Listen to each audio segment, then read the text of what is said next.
بہت دیر بعد اسے کماندار کی آواز سنائی دی، یہ آدمی اب ہمارے لیے بیکار ہے، اسے قید میں ڈال دیتے ہیں یا ختم کرا دیتے ہیں۔ لڑکی نے اس کی تائید کی۔ فخر المصری پوری طرح بیدار ہو گیا اور وہاں سے نکل بھاگنے کی سوچنے لگا۔ رات کا پچھلا پہر تھا۔ وہ اس کمرے سے نکلا۔ اس کا دماغ ساتھ نہیں دے رہا تھا۔ کبھی تو دماغ صاف ہو جاتا مگر زیادہ دیر معاف رہتا۔ صبح کی روشنی پھیلنے تک وہ خطرے سے دور نکل گیا تھا۔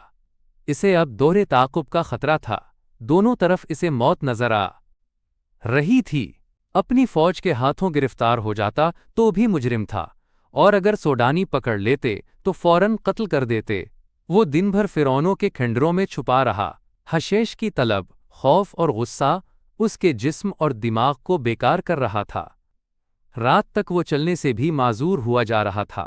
پھر اسے یہ بھی احساس نہ رہا کہ دن ہے یا رات اور وہ کہاں ہے۔ اس کے دماغ میں یہ ارادہ بھی آیا کہ اس عیسائی لڑکی کو جا کر قتل کر دے۔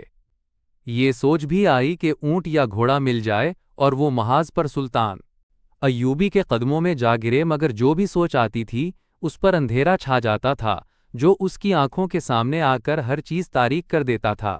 اسی حالت میں اسے یہ آدمی ملا۔ وہ چونکہ جاسوس تھا اس لیے تربیت کے مطابق اس نے فخر المصری کے ساتھ دوستی اور ہمدردی کی باتیں کی اور اسے علی بن سفیان کے پاس لے آیا۔ تصدیق ہو گئی کہ سوڈانی شکر حملہ اور بغاوت کرے گا، اور یہ کسی بھی لمحے ہو سکتا ہے۔ علی بن سفیان سوچ رہا تھا کہ مقامی کمانڈروں کو فوراً چوکنا کرے اور سلطان ایوبی کو اطلاع دے، مگر وقت ضائع ہونے کا خطرہ تھا۔ اتنے میں اسے پیغام ملا کہ سلطان صلاح الدین ایلیوی بلا رہے ہیں۔ وہ حیران ہو کر چل پڑا کہ سلطان کو تو وہ محاذ پر چھوڑ آیا تھا۔ وہ سلطان ایوبی سے ملا تو سلطان نے بتایا، مجھے اطلاع مل گئی تھی کہ ساحل پر صلیبی جاسوسوں کا ایک گروہ موجود ہے اور ان میں سے کچھ ادھر بھی آ گئے ہوں گے۔ محاذ پر میرا کوئی کام نہیں رہ گیا تھا، میں کمان اپنے رفیقوں کو دے کر یہاں آ گیا۔ دل اس قدر بے چین تھا کہ میں یہاں بہت بڑا خطرہ محسوس کر رہا تھا۔ یہاں کی کیا خبر ہے؟ علی بن سفیان نے اسے ساری خبر سنا دی اور کہا، اگر آپ چاہیں تو میں زبان کا ہتھیار استعمال کر کے بغاوت کو روکنے کی کوشش کروں یا سلطان زنگی کی مدد آنے تک ملتوی کرا دوں۔ میں جاسوسوں کو ہی استعمال کر سکتا ہوں۔ ہماری فوج بہت کم ہے، حملے کو نہیں روک سکے گی۔